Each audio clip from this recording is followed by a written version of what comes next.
Mention कर सकते हैं, पहला चीज। दूसरा, the compressibility factor of helium as a real gas at room temperature is, क्या आंसर होना चाहिए? 73। Option C 1 + PV upon are T, graph हमेशा 1 से ऊपर होता है, ठीक है। क्वेश्चन नंबर 74 वाला पार्ट देखो। क्वेश्चन नंबर 74, ग्राफ को थोड़ा छोटा कर देते हैं। हाँ, क्वेश्चन नंबर 74 देखो। For a non zero volume of molecule having no force of attraction, the variation of compressibility factor z versus phi, कोई भी force of attraction नहीं है, तो force of attraction से कौन सा correction factor आता था हम लोग का? a वाला पार्ट। तो a 0 है, अगर a वाला पार्ट 0 है तो इस केस में हम लोग का जो वॉल्यूम है वो तो रहेगा, क्योंकि नॉन जीरो वॉल्यूम दे रखा, मतलब expression 1 + PB upon are T आएगा। ये कौन से ग्राफ से एक्सप्लेन कर सकते हैं हम लोग, 1, 2 या 3? 2 1 + PB upon are T, 1 + PB upon are T graph number 2 से एक्सप्लेन कर सकते हैं आराम से। उसके बाद क्वेश्चन नंबर 75 देखो। In a given diagram x and y can be, x कौन सा है? ये दोनों, x and y can be, कौन सा होना चाहिए? Hydrogen x, helium. एक्स वाला पार्ट क्या होगा, हाइड्रोजन या हीलियम? Hydrogen helium. हाइड्रोजन और हीलियम, और हाइड्रोजन। हाँ, हाइड्रोजन H2। वाला पार्ट, ठीक है। अब जैसे मान लो उसके आगे वाले क्वेश्चन पे जाते हैं। अच्छा हाँ, एक ये सवाल है जो सोच के देखो, ये सवाल क्वेश्चन नंबर 76।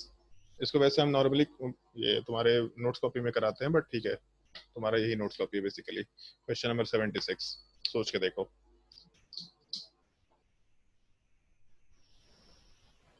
अपने कॉपी में ग्राफ को बना करके सोच सकते हैं कि कैसे इसको कंपेयर करें।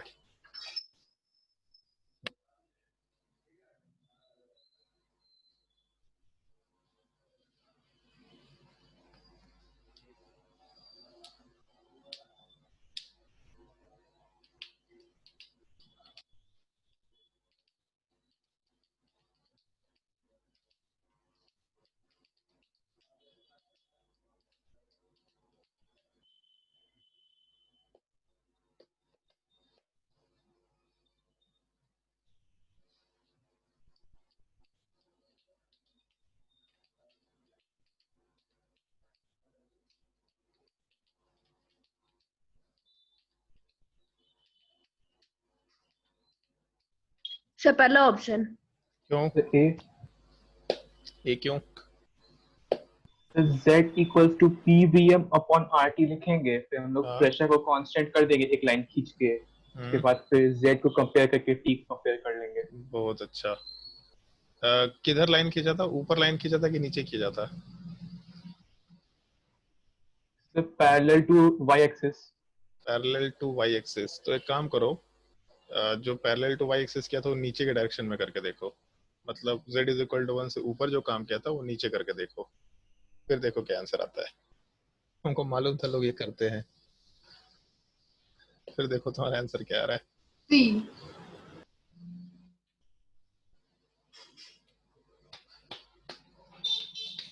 सर जब टेम्परेचर बढ़े हाँ, तब रियल गैस आइडियल गैस जैसे बिहेव करेगा। जब टेम्परेचर बढ़ेगा तो रियल गैस वाला पार्ट आइडियल गैस जैसा बिहेव करेगा, सही बात है। तो उससे क्या होगा?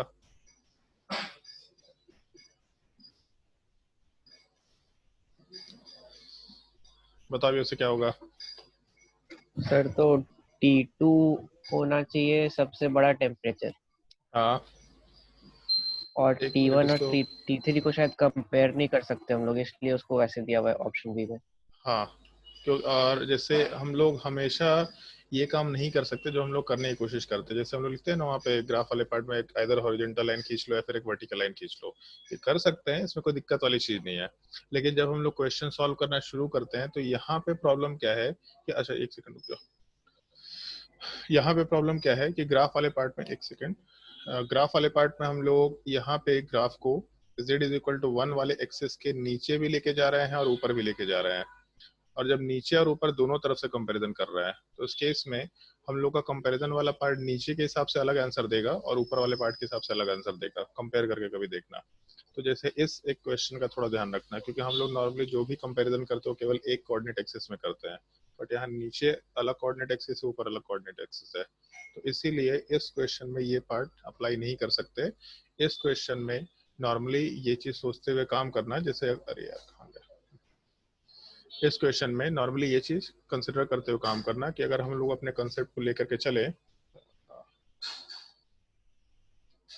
अगर हम लोग अपने कंसेप्ट को लेकर के चले उस रियल गैस वाले पार्ट को आइडियल गैस के जैसा बिहेवियर कराते हुए अगर चले, तो उस केस में हम लोग सिंपली ये देखेंगे कि कोई भी गैस आइडियल गैस बिहेवियर कब शो कर रहा है। तो जितना हम लोग टेम्परेचर बढ़ाते जाते हैं उतना ज्यादा आइडियल गैस बिहेवियर वाला पार्ट आता है।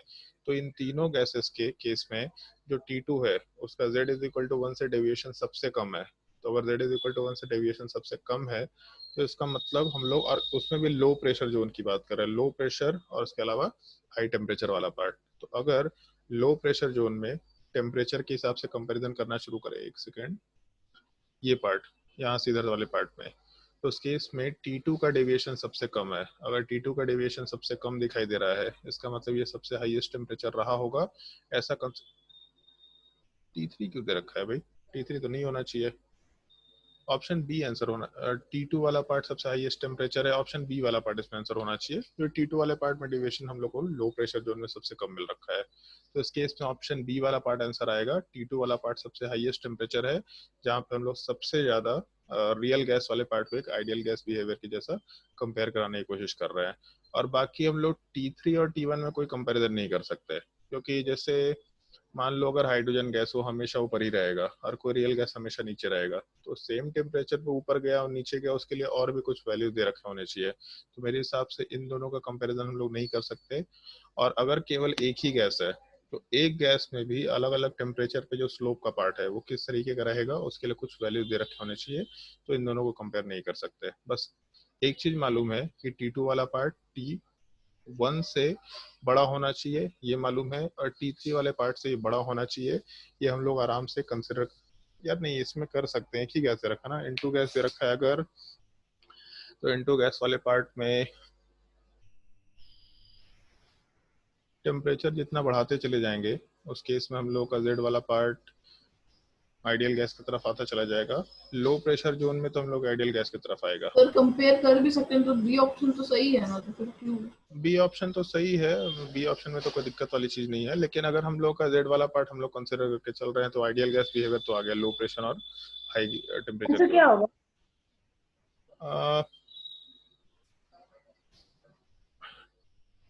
टेम्परेचर जितना बढ़ाते चले जाएंगे, हम सवाल कुछ दूसरे सेंस में ले लिए, ठीक है। टेम्परेचर जितना बढ़ाते चले जाएंगे उस केस में हम लोगों का जो एक्सप्रेशन है उसमें ए का वैल्यू उतना घटता चला जाएगा, 1 + PV/RT, इस तरह का कुछ एक्सप्रेशन निकल के आना है। तो टेम्परेचर जितना बढ़ाते चले जाएंगे हम लोग के वॉल्यूम पे ज्यादा कुछ फर्क पड़ना नहीं है। तो टेम्परेचर जितना बढ़ाते चले जाएंगे ग्राफ वाला पार्ट उतना उससे भी रिलेट नहीं कर सकते। आंसर तो मेरे हिसाब से बी ही होना चाहिए। लो प्रेशर जोन में हम लोग का जो T2 वाला ग्राफ है सबसे लोएस्ट डेविएशन शो कर रहा है, सबसे छोटा डेविएशन। लेकिन वही है प्रॉब्लम इस चीज का, यहाँ के पार्ट को हम लोग कैसे कंपेयर करें, बिल्कुल शुरू के पार्ट को। इसमें ग्राफ कुछ सही से हम लोग को दिखाई नहीं दे रहा, एक मिनट। जैसे ग्राफ वाले पार्ट को सही से कंपेयर नहीं कर सकते, वहां पे स्ट्रेट लाइन वाला पार्ट ऊपर चला गया, बट जो रियल गैस का बिहेवियर वाला पार्ट है अगर उसके हिसाब से कंपैरिजन करना शुरू करे तो सिंपली यही कंपैरिजन का पॉइंट निकल के आ सकता है। T1 तो सबसे लोएस्ट टेम्परेचर रहेगा, इसमें तो कोई दिक्कत नहीं है, ठीक है, नॉर्मली सबसे लोएस्ट दिखना चाहिए। बट T2 वाला पार्ट जो है वो सबसे हाईएस्ट होना चाहिए, क्योंकि T2 वाले पार्ट में सबसे lowest deviation from real gas behaviour है, ऐसा हम लोग मान के चल रहे हैं। तो T2 सबसे हाईएस्ट होना चाहिए। फिर उसके अलावा T3 वाला पार्ट बोल सकते हैं कि हाइयर होगा एज कम्पेयर टू T1, लेकिन ऐसा कोई ऑप्शन दे नहीं रखा है, तो ऑप्शन बी वाला पार्ट अपना आंसर होना चाहिए। थोड़ा एब्सर्ड सवाल है, जिससे इस सवाल को हम थोड़ा मॉडिफाई करा सकते हैं। इसी सवाल में एक छोटा सा मॉडिफिकेशन कर देता हूँ, बस छोटा सा मॉडिफिकेशन, क्योंकि ग्राफ ऊपर देख रहे कंफ्यूज किया है केवल। मान लो अगर ये ग्राफ है,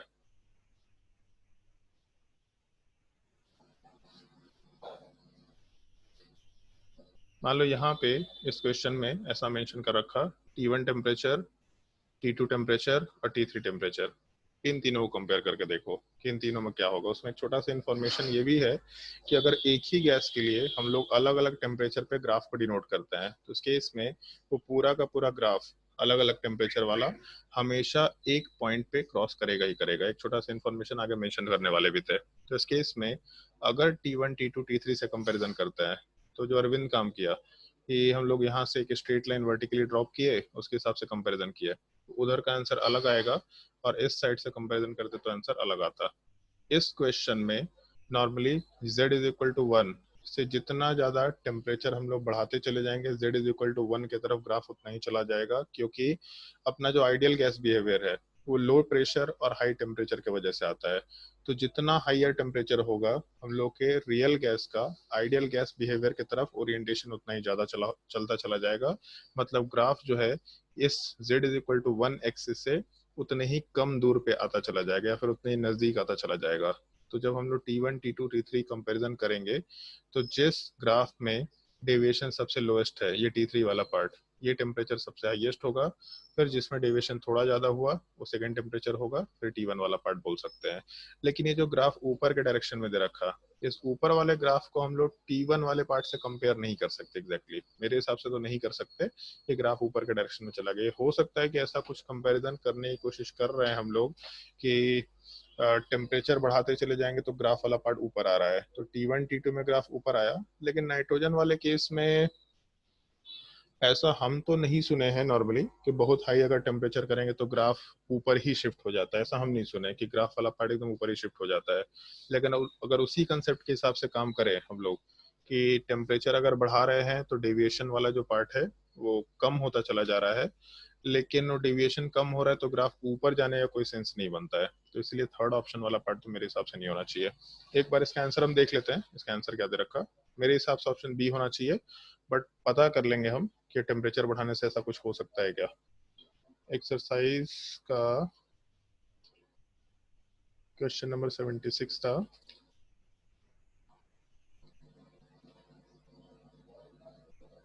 क्वेश्चन नंबर 76 का सी ऑप्शन ही दे रखा है। सी ऑप्शन दे रखा है मतलब टेम्परेचर के साथ ग्राफ को ऊपर लेके चला जा रहा है। ये थोड़ा एब्सर्ड चीज है, मेरे हिसाब से थोड़ा एब्सर्ड चीज है। फिर हमको कंफर्म करना पड़ेगा कहीं से पढ़ लिख करके, क्योंकि जैसे ग्राफ जो है वो ऊपर भी नहीं जा रहा, वो नीचे भी नहीं जा रहा। बड़ा एक सेकंड रुको, एक्सप्लेन करते इस चीज को। सर जेडली मैंने दिया है। वही हमको देखना पड़ेगा, एग्जैक्टली देखना पड़ेगा। जैसे मान लो ये ग्राफ है, तो ग्राफ में जैसे अगर हम लोग ग्राफ वाले पार्ट को डिस्कस करते हैं तो अगर हम लोग टेम्परेचर वाले पार्ट को बढ़ा रहे हैं तो जो ग्राफ हम लोग का नीचे जा रहा है उसका डेविएशन हम लोग के आइडियल से बहुत ही कम है, तो ऊपर के साइड में भी आइडियल की तरफ से डेविएशन कम ही निकल के आएगा। और जिस टेम्परेचर पे डेविएशन शुरुआत में ज्यादा है, हायर प्रेशर में जाने पे भी डेविएशन उसी का ज्यादा है। मतलब अगर इधर साइड वैल्यू नीचे है तो दूसरे साइड भी वैल्यू ऊपर है। तो ये जो टेम्परेचर ऐसा बना दिया, इसको बनाने का कोई सेंस नहीं बनता है, क्योंकि हम लोग टेम्परेचर जितना बढ़ाएंगे ग्राफ वाला पार्ट और z is equal to 1 line पे आना शुरू होगा, वो ऊपर जाएगा। ये मेरे हिसाब से गलत है, बिल्कुल गलत है। तो इसलिए ये पार्ट तो होना नहीं चाहिए, मेरे हिसाब से नहीं होना चाहिए। और अगर देता है तो फिर हमको भी एक बार कंफर्म करना पड़ेगा। हम एक बार कंफर्म करके नेक्स्ट क्लास में तुम लोग को इस चीज को मेंशन कर देंगे, ठीक है। बट मेरे हिसाब से अभी के लिए ऑप्शन T1 T2 से बड़ा होगा, ऑप्शन T3 भी T2 से बड़ा होगा, इस तरह का पार्ट होना चाहिए। बट ठीक है, एक बार हम श्योर करके बता देंगे तुम लोग को। फिर उसके बाद नेक्स्ट क्वेश्चन जो हम लोग को डिस्कस करना है, क्वेश्चन नंबर 76 तो हो गया अपना।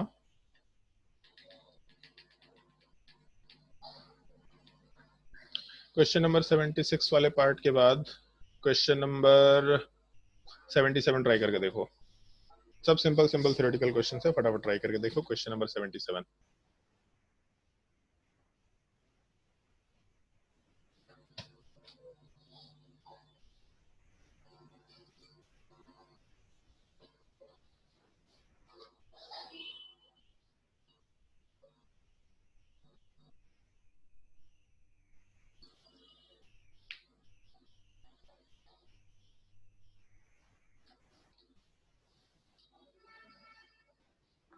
Option A.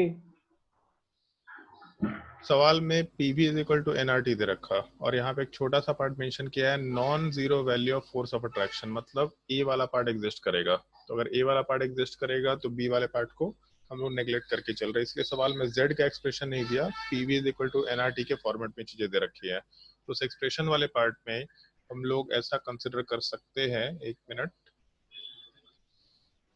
हम लोग ये चीज कंसिडर कर सकते हैं, जैसे अपने एक्सप्रेशन में p plus a by V M square या फिर a N square by we square into v M is equal to are t ऐसा मेंशन करके काम कर सकते हैं। तो उस केस में सॉरी एन आर टी ऐसा वी एम दे रखा ना, चलो ठीक है, उसको ऐसे ही छोड़ देते हैं, इंटू आर टी कर सकते हैं और इसको वी एम के फॉर्मेट में ही छोड़ सकते हैं। तो जब इस चीज को एक्सपेंड करेंगे हम लोग, तो एक्सपेंशन के बाद हम लोग का पी वी एम आएगा प्लस साथ ही साथ ए बाई वी एम का वैल्यू आएगा और सामने वाले पार्ट में हम लोग के पास आर टी निकल के आएगा।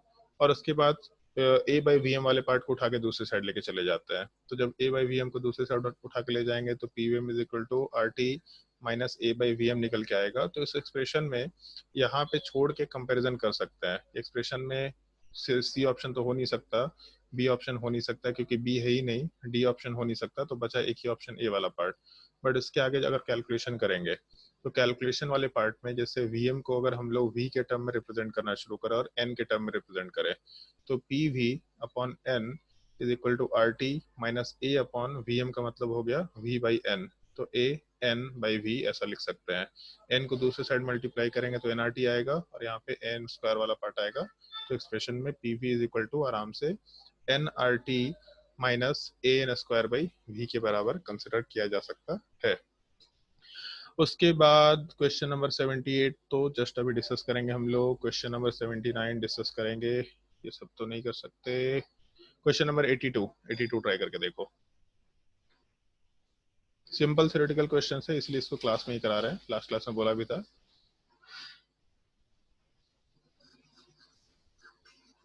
Question number 82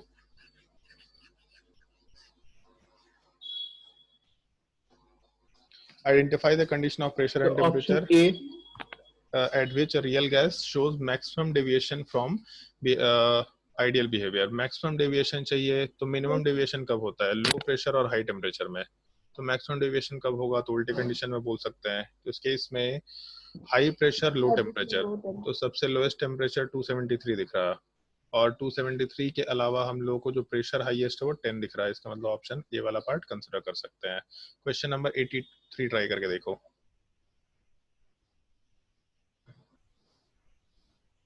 question number 83 a by v square given in the van der Waals equation is for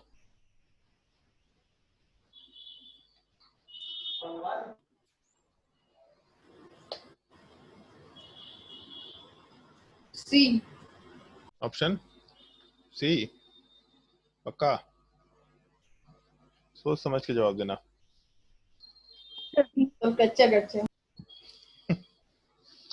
intermolecular attraction, intermolecular attraction को कोई भी रिप्रेजेंट कर रहा था क्या?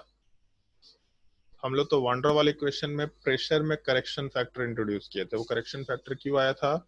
आया था इंटरमॉलिक्यूलर फोर्स की वजह से, लेकिन इंटरनल प्रेशर चाहिए, लेकिन ज्यादातर आंसर मॉडल में जो है बहुत दिक्कत है। नहीं ठीक है, उसमें सी ऑप्शन नहीं करने का। बोथ ऐसा जरूरी थोड़ी कि बोथ दे देगा तो बोथ मारेंगे हम लोग आंसर। अगर हम लोग सही तरीके से बात करें तो जैसे इंटरमॉलिक्यूलर फोर्स ऑफ अट्रैक्शन एक काउज है, लेकिन ए बाई वी एम से अब लोग इंटरमॉलिक्यूलर फोर्स ऑफ अट्रैक्शन को रिप्रेजेंट नहीं कर रहा है। वान डर वाल इक्वेशन में ए बाई वी एम वाला पार्ट एक प्रेशर को रिप्रेजेंट कर रहा है, केवल फोर्स को नहीं कर रहा है, वहां पे अट्रैक्शन को रिप्रेजेंट नहीं कर रहा है। वो अट्रैक्शन का पार्ट, उसके वजह से वो प्रेशर डेवलप हुआ, लेकिन किसको रिप्रेजेंट कर रहा है? केवल प्रेशर को रिप्रेजेंट कर रहा है। और गैस के खुद के प्रेशर को करेक्शन के लिए इंट्रोड्यूस कर रहे थे हम लोग। तो उस केस में हम लोग टर्म आराम से वहाँ पे इंटरनल प्रेशर मेंशन करते हुए काम कर सकते हो। तो इस चीज का ध्यान रखना है यहाँ पे। मेरे हिसाब से सी ऑप्शन नहीं होगा, केवल ऑप्शन ए वाला पार्ट इंटरनल प्रेशर निकल के आएगा। ये अच्छा सवाल है, लैंग्वेज वाइज काफी अच्छा सवाल है, क्योंकि इन जनरल यही होता है कि अगर कभी भी बोथ ऑप्शन होता है तो इन जनरल दो ऑप्शन रहता ही रहता है, लेकिन और दोनों ऑप्शन यहाँ पे दिख भी रहा है कि हो सकता है, but option A he answer होना चाहिए इसमें। फिर उसके बाद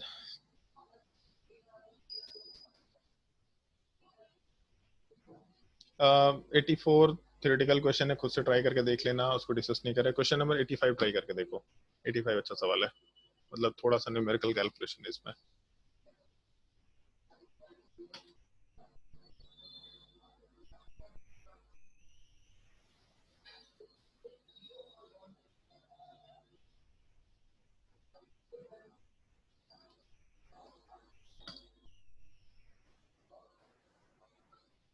सर वी बार क्या है? वीएम साइड में लिखा तो ये वी बार अच्छा मोलर ठीक वॉल्यूम, है sir. Molar volume.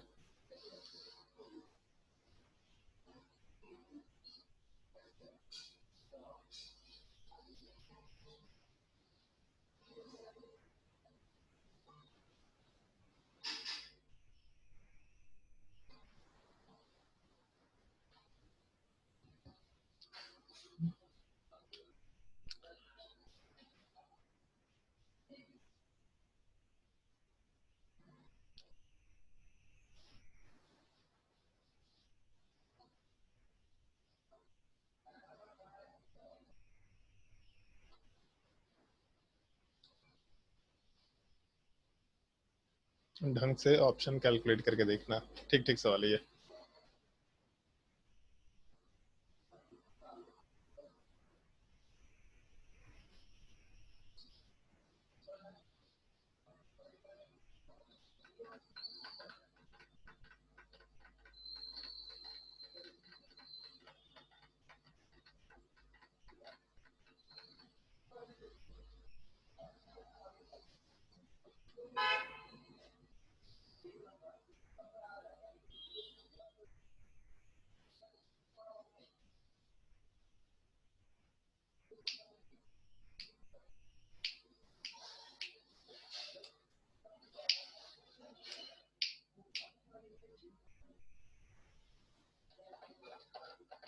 Option A. ये option v bar divided by v bar minus b minus a upon R T V, the compressibility factor बोला है, मतलब z का एक्सप्रेशन निकालने बोला। ठीक है, इसको हम यहाँ से कट कर लेते हैं, बड़ा ही सवाल दिख रहा है।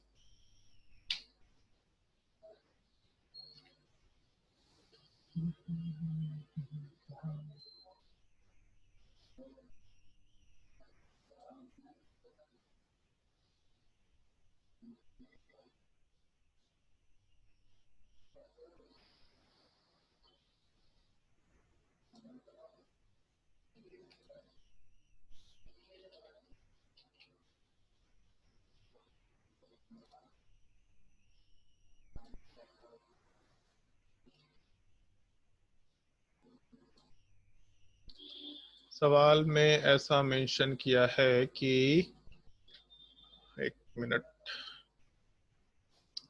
हाँ, सवाल ऐसा मेंशन किया है, the compressibility factor for gas obeying van der Waals equation is, z वाला पार्ट निकालना है अपने को। तो अगर जेड वाला पार्ट निकालेंगे तो उसके इसमें पीवीएम अपॉन आरटी हम लोग को चाहिए। तो पीवीएम वाले पार्ट में इसको वी बार बोल दिया, हम उसको वी से रिप्रेजेंट कर देते हैं, केवल कोई दिक्कत नहीं है। तो हम लोग को पूरे एक्सप्रेशन में ऐसा एक्सप्रेशन निकालना है जहाँ पे V bar upon V minus B type से कुछ एक्सप्रेशन दिखाना है। तो P plus a by, Sir, answer क्या है? आंसर तो हमको नहीं पता है कि क्या है, देखना पड़ेगा हमको भी कैलकुलेट करके। बाकी V M minus B is equal to, अगर हम लोग आर टी कंसिडर करें और z का एक्सप्रेशन निकालना है ना अपने को, तो अगर z का एक्सप्रेशन निकालना है तो p तो एक ही जगह दे रखा और बाकी एक्सप्रेशन भी दे ही रखा है। तो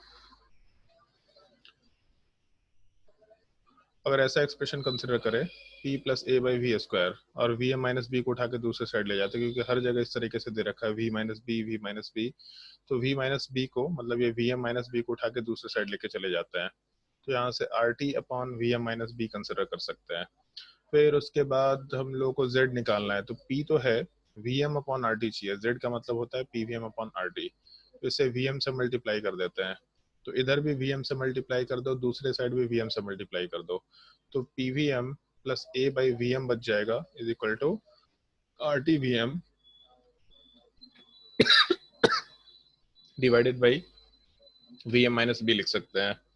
फिर उसके बाद जब आर टी से दूसरे साइड डिवाइड करेंगे इस चीज को, तो एक्सप्रेशन वाले पार्ट में P V m upon are t plus a upon we m, sorry a by V M is equal to, sorry यहाँ पे a upon R T V M is equal to R T V M divided by V M minus b निकल के आएगा, और यहाँ से R T वाले part को भी हटा देते हैं, क्योंकि आर टी को तो उठा के दूसरे साइड ले गए थे। तो एक्सप्रेशन में यहाँ से वी एम माइनस बी आया, a upon R T V m आया, p we m upon are t आया। ये चीज अगर जेड कर दे तो z is equal to v m upon V M minus b minus a upon R T V m होना चाहिए।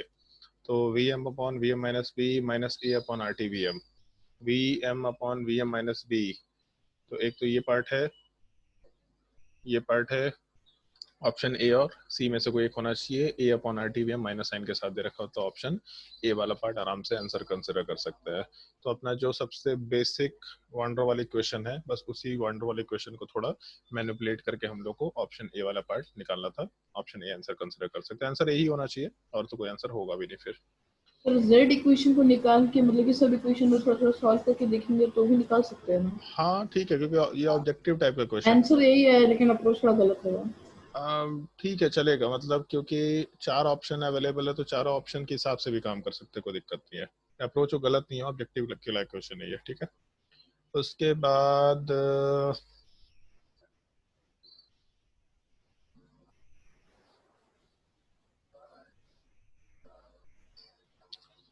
बाद हम लोग प्रीवियस ईयर क्वेश्चन वाले पार्ट में आते हैं।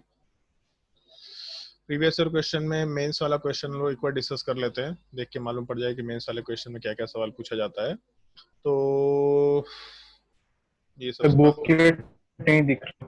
अरे हाँ, मेंस वाले क्वेश्चन में ऑप्शन बी वाला part, sorry question number 7, question number 7 में क्या आंसर होगा? इन वंडर वाले question of state the gas law the constant B is a measure of, किस चीज को करता है ऑप्शन, मतलब किस चीज को रिप्रेजेंट करता है? तो c. Option c volume occupied by the molecule, बहुत ही सिंपल सा ऑप्शन है। उसके बाद question number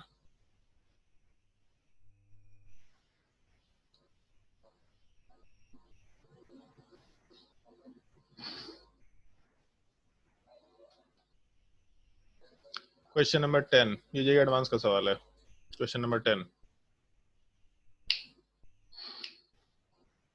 in van der Waals equation of state for a non-ideal gas, मतलब real gas, the term that account for intermolecular forces is, ये तुम लोगों को लास्ट क्लास में बोला था मैंने कि जैसे इंटरमोलिकुलर फोर्सेस वाला पार्ट जो है, या इंटरमोलिकुलर फोर्स ऑफ अट्रैक्शन के बाद जो करेक्शन फैक्टर आता है, तो correction factor a by V M square केवल, वो करेक्शन फैक्टर वाला पार्ट तुम्हारा p plus a by V M square नहीं है, जबकि यहाँ सी ऑप्शन वाले पार्ट में p plus a by V M square दे रखा है। तो ठीक है, यहाँ और कोई ऑप्शन नहीं है तो थर्ड ऑप्शन वाला पार्ट ही कंसिडर करेंगे। तो इस चीज का ध्यान रखना, ये थोड़ा गड़बड़ है लेकिन ठीक है, इसी के हिसाब से अगर नया बी दिया हुआ तो अगर a by V M square अलग से दे रखा होगा तो उसको ही ऑप्शन में क्लिक करना है अपने को, ये वाला चीज। Plus a by B square दिया और नन ऑफ दिस भी दिया तो क्या मानेंगे? नन ऑफ दीज तो देना नहीं चाहिए, मेरे हिसाब से देना नहीं चाहिए, मतलब थोड़ा गड़बड़ हो जाएगा, ठीक है, मेरे हिसाब से थोड़ा गलत हो जाएगा। फिर उसके बाद ऐसा शायद एक बार और सवाल आ चुका है, दिखा रहे, रुक जाओ। इसके बाद क्वेश्चन नंबर 19 अभी जस्ट सॉल्व किया हम लोग। क्वेश्चन नंबर 19 वाले पार्ट में the compressibility factor of for an ideal gas 1 के बराबर होता है। Question number 22,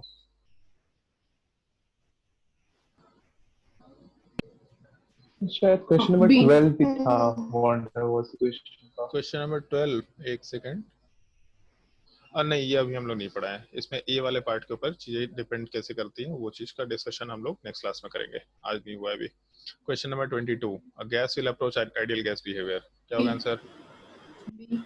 low pressure and high temperature, option C. Question number 24 ठीक सवाल है, क्वेश्चन नंबर 24 ट्राई करके देखो, ठीक ठीक सवाल है। सर आप ऑप्शन सी बोल लिए क्या? ऑप्शन सी ही तो होगा ना, high temperature and low pressure. Low temperature high pressure था फिर। लो टेम्परेचर और हाई प्रेशर के, हाई टेम्परेचर लो प्रेशर, तो सी होगा। तो low pressure high temperature, pressure low होना चाहिए, टेम्परेचर हाई होना चाहिए, तो यहाँ पे ऑप्शन सी दिख रहा है आपको, ठीक है। अच्छा उसमें उल्टा दिया हुआ था टेम्परेचर की प्रेशर, हम लोग प्रेशर तो सोचे बी बोल दिया, ठीक है कोई नहीं। क्वेश्चन नंबर 24 ट्राई करो, ये थोड़ा ठीक ठीक सवाल है जो लास्ट क्लास में बोला था, अपने बिल्कुल बेसिक डेफिनेशन से रिलेट करते हुए आता है, और यही एक सवाल दिखाने वाले थे हम तुम लोगों को। क्वेश्चन नंबर 24,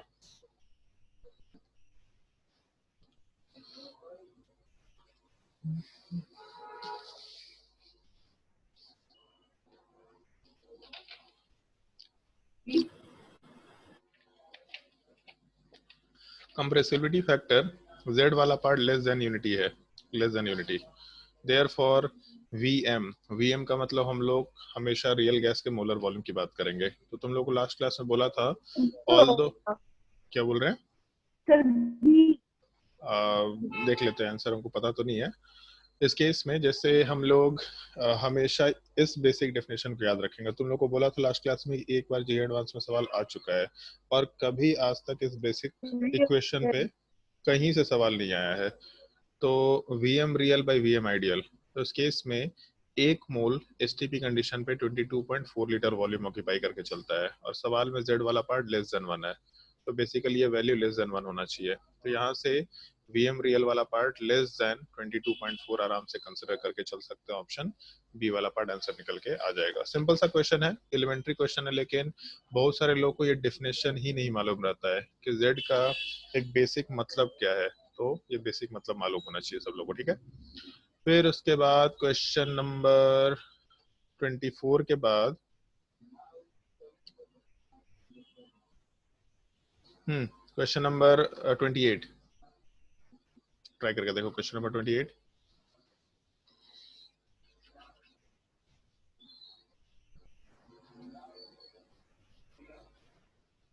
और क्वेश्चन नंबर उसके बाद 30 देखो। वही क्वेश्चन जो जे एडवांस से पूछा गया था, जो अभी दिखाए थे, उसी का सवाल अभी वापस से 30 है, लेकिन एक मॉडिफिकेशन के साथ है। क्वेश्चन नंबर 28 वाले पार्ट में क्या होना चाहिए? अजय उसना बताओ, क्वेश्चन नंबर 28 में क्या होना चाहिए?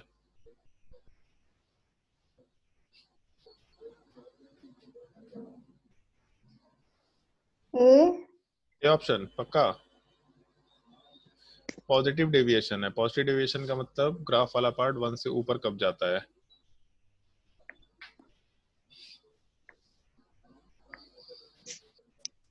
अगर ग्राफ 1 से ऊपर जा रहा मतलब z must be greater than 1, या फिर PVM upon RT must be greater than 1। तो एक चीज तो फिक्स है, ये पार्ट हो सकता है, थर्ड पार्ट हो सकता है, बाकी दोनों पार्ट तो हो नहीं सकता। उसके अलावा अगर z ग्रेटर देन 1 है तो वो एक्सप्रेशन ध्यान रखना है, z is equal to 1 plus PV upon RT. अगर 1 प्लस आरटी है, इसका मतलब हम लोग का एक्सप्रेशन केवल इस बी के ऊपर डिपेंड कर रहा है। ए को तो हम लोग नेग्लेक्ट करके चल रहे थे। तो पॉजिटिव डेविएशन तब होगा जब हम लोग ए वाले पार्ट को नेग्लेक्ट करके चल रहे थे। नेगेटिव डेविएशन तब होगा जब बी को नेग्लेक्ट करके चल रहे थे। तो बी वाला पार्ट किस चीज को रिप्रेजेंट कर रहा था? ए को नेग्लेक्ट किया, मतलब एक्सप्रेशन में बी एग्जिस्ट कर रहा है। बी किस चीज को रिप्रेजेंट कर रहा है? साइज ऑफ एटम वाले पार्ट को। ऑप्शन सी वाला पार्ट कंसिडर किया जा सकता है आराम से। और क्वेश्चन नंबर 30 देखो, अभी जस्ट ऊपर एक क्वेश्चन डिस्कस किया था, सेम क्वेश्चन है, बस लैंग्वेज थोड़ा सा चेंज किया और ऑप्शंस को देखो। अब ऑप्शंस एक्चुअली में वो है जो होना चाहिए था, p plus a by vm square के फॉर्मेट में नहीं है। The term that corrects for the attractive forces present in a real gas in the van der Waals equation is. तो nb साइज को रिप्रेजेंट करता है, nb साइज को represent करता है an square by we square और minus an square by we square. तो हम लोग करेक्शन फैक्टर ऐड करते हैं, ऑप्शन बी होगा। अगर साइज में the term that correct for the finite size of atom बोलता, तो उस केस में ऑप्शन डी आंसर लिखते हैं हम लोग, वहां पे एनबी के बराबर आंसर नहीं लिखते, क्योंकि हम लोग करेक्शन फैक्टर में वॉल्यूम में चीजों को माइनस करते हैं। तो इस चीज का ध्यान रखना। और देख के तुमको मालूम पड़ गया कि 2003 में जो सवाल जे एडवांस में आया है, 2009 में जो सवाल जे एडवांस का है, वो सवाल सिंपल थ्योरेटिकल सवाल है। और नीट वीट में तो सवाल इस टॉपिक से पूछता भी नहीं है, और पूछता भी है तो सिंपल बस कौन सा गैस जल्दी लिक्विफाई होगा, या फिर उन पॉइंट्स के ऊपर सीधा कि हम लोग का जो एक्सप्रेशन है, उस एक्सप्रेशन में कोई भी real gas ideal gas behaviour कब शो करेगा, या फिर पॉजिटिव डेविएशन वाले पार्ट में इस तरह का थ्योरेटिकल क्वेश्चन ऐसा आराम से कंसिडर किया जा सकता है। और न्यूमेरिकल क्वेश्चन भी इस पार्टिकुलर टॉपिक में हम नॉर्मली नहीं देखते, ऑल्दो क्वेश्चंस हैं हम लोग नहीं देखते, वो अलग टाइप का चीज है। लेकिन ये है कि जैसे अच्छा, जैसे मान लो इसके नीचे क्वेश्चन बात करते हैं, क्वेश्चन नंबर 2 जो ऑब्जेक्टिव वाला क्वेश्चन दे रखा। तो इस क्वेश्चन नंबर 2 वाले पार्ट में भी हम लोगों के पास क्वेश्चन में सारे ऑप्शन थ्योरेटिकली ही दे रखे हैं, उसमें कोई भी न्यूमेरिकल वैल्यू नहीं है। तो हम लोग इसके थ्योरेटिकल एस्पेक्ट को एनसीईआरटी से ढंग से ही पढ़ा करते हैं, ताकि कोई थ्योरेटिकल क्वेश्चन में हम लोग ना फंसे। कुछ न्यूमेरिकल प्रॉब्लम्स होंगे जिनको सॉल्व करके ध्यान रखना है। तो ये भी थ्योरेटिकल क्वेश्चन है, होमवर्क में देंगे तुम लोगों को। Third option gas is described by van der Waals equation, theoretical question है। उसके नीचे क्वेश्चन वाले पार्ट में मैथ द कॉलम 2007 में रखा, थ्योरेटिकल टाइप का क्वेश्चन है। केवल उसी एक पार्टिकुलर पार्ट से, जो आइडियल गैस की जगह पर रियल गैस बिहेवियर वाला पार्ट आता है, उस एक पार्टिकुलर 2-3 पेज के थ्योरी से साल दर साल क्वेश्चन आता था मेरे टाइम पे। साल दर साल मतलब 2010 में ही नहीं आया, बट 2006, 7, 8, 9 हर साल कुछ ना कुछ क्वेश्चन पूछा ही गया था। तो इस चीज का ध्यान रखना। सिंपल थ्योरेटिकल टाइप के क्वेश्चन हैं, आराम से बन जाएंगे, कोई दिक्कत वाली चीज नहीं है उसमें। हाँ, उसमें एक चीज है, जैसे ये जो सवाल दे रखा था, कहाँ गया सवाल, क्वेश्चन नंबर 12 जो दे रखा था, ये क्वेश्चन नंबर 12 में जैसे बोला है, the value of van der Waals constant A for the gases O2, N2, NH3 and CH4 are this and this, the gas which can not be most easily liquefies. तो जैसे हम लोग इस चीज को नेक्स्ट क्लास में discuss करने वाले हैं, ऑल्दो इसको कैसे हम लोग Z वाले पार्ट को A एंड B से रिलेट कर सकते हैं, ये हम लोग का डिस्कशन होगा, physical significance of A and B या फिजिकल सिग्निफिकेंस ऑफ Z और लिक्विफेक्शन ऑफ गैसेस। बट जैसे एक चीज सोच के देखो कि ए वाला पार्ट किस चीज को रिप्रेजेंट कर रहा था, मतलब वो जो पूरा फैक्टर था वो किस चीज को रिप्रेजेंट कर रहा था, करेक्शन फैक्टर वाला पार्ट जो पी प्रेशर में हम लोग इंट्रोड्यूस कर रहे थे। ऐसा एक्सप्रेशन जो लिखा था P plus A by VM square, तो ये जो पूरा टर्म था ये किस चीज के पार्ट को इंट्रोड्यूस कर रहा था, किस चीज को रिप्रेजेंट कर रहा था, तो प्रेशर में करेक्शन फैक्टर को रिप्रेजेंट कर रहा था। और वो आया क्यों था, क्योंकि मॉलिक्यूल के बीच में फोर्स ऑफ अट्रैक्शन होता है। तो अगर फोर्स ऑफ अट्रैक्शन है, इसका मतलब जितना ज्यादा फोर्स ऑफ अट्रैक्शन होगा, ये करेक्शन फैक्टर उतना ही ज्यादा रहेगा, और उतना ही ज्यादा रहने का मतलब बेसिकली ए वाला पार्ट उतना ही ज्यादा हो रहा होगा, ऐसा बोल सकते हैं। तो ए जितना ज्यादा होगा, फोर्स ऑफ अट्रैक्शन उतना ही ज्यादा होगा। खुद से सोच के देखो, अगर फोर्स ऑफ अट्रैक्शन ज्यादा होगा तो गैस को लिक्विफाई करना इजी होगा या डिफिकल्ट होगा? अगर फोर्स ऑफ अट्रैक्शन ज्यादा होगा तो गैस को लिक्विफाई करना इजी होगा या डिफिकल्ट होगा? डिफिकल्ट।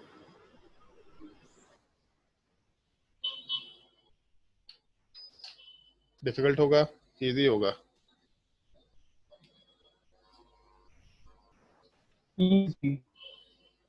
सिंपल सी बात है यार, हम लोग सॉलिड लिक्विड गैस की बात करते हैं, तो गैस में फोर्स ऑफ अट्रैक्शन सबसे कम होता है, लिक्विड में थोड़ा ज्यादा होता है, गैस में सबसे ज्यादा होता है। तो जितना ज्यादा फोर्स ऑफ अट्रैक्शन होगा उतना कॉम्पैक्ट स्टेट में आएगा गैस, मतलब उतना कॉम्पैक्टनेस बढ़ेगा।